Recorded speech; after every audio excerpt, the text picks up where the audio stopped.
So our project this summer was mainly modeling two new binary star systems in planetary nebulae to find out some of their parameters, such as the star masses, radii, temperature, system inclination, and the separation between the two stars.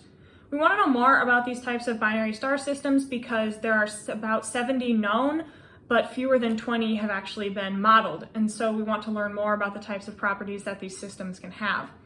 In particular, we think that binary stars in planetary nebulae have a strong influence on the shaping of the nebula, and that's something that planetary nebulae come in all kinds of shapes, but they form from the same process, so we want to know more about what causes the different shapes. Planetary nebula happen at the end of a star's life when the star runs out of fuel and it contracts down into a white dwarf star, which is just a very hot, dense star. And then the outer layers of atmosphere actually go out into interstellar space, and eventually that gas is what gets ionized and glows in the nebula. So if they all come from the same process, but they turn out in such different shapes, how does that happen? And that's what we want to know more about. And in particular, binary stars go through a process called common envelope evolution, which can produce the right energy outflows to get all these different shapes of gas. So what a common envelope evolution is it's when the two stars begin to share an atmosphere. So the larger star usually will send like gas and atmosphere over to the other one until they share that. And this causes the stars to spiral together, and sometimes it results in a merger where you only have one star, and other times it just results in a very close orbit. Most, if not all, of the close binary star systems that have a white dwarf come from this common envelope phase. So my system that I've been working on this summer displays a very strong irradiation effect, which is when the hot star is heating up one side of the cooler companion, and it kind of results in a little bit of a sinusoidal shape to the light curve.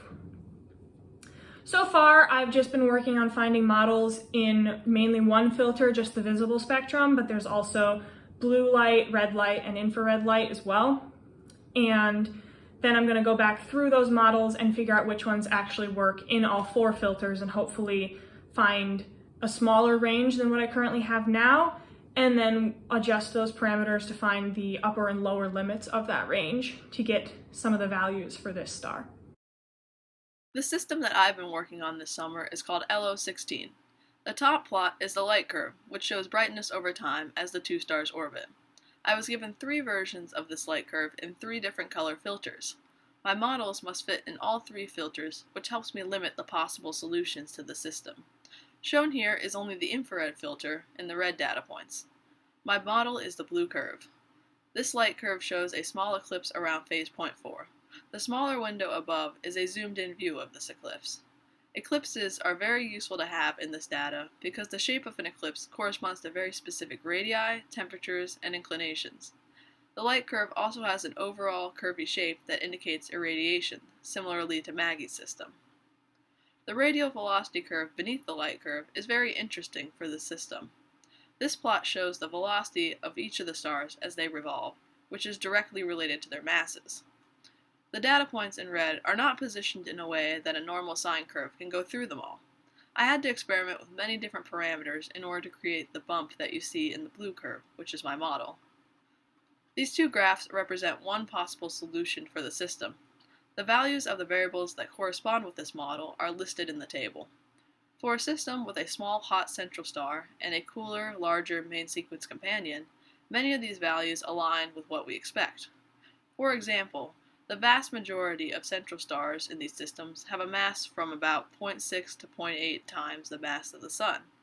My central star currently falls in this range.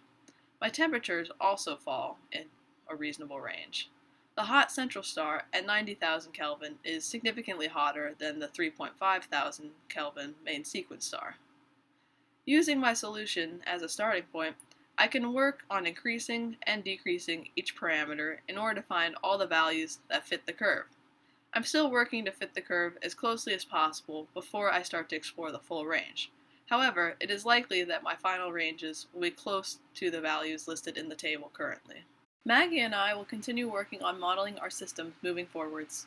We both have a possible solution, but this is only a small fraction of the total work.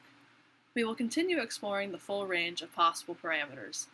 This is a lengthy process that must be done manually, but it is very important because of the 70 known close binaries, less than 20 have had this work done. This information will help us in our efforts to get a more complete picture of how binary star systems affect stellar evolution. It can also help us to understand Type 1a supernovae, cataclysmic variable stars, and gravitational waves. We would like to thank the VU Physics and Astronomy Department, as well as Professor Hillwig, for letting us participate in this research. We would also like to thank the Indiana Space Grant Consortium for funding. Thank you for learning about our research, and we would love to answer any questions you may have.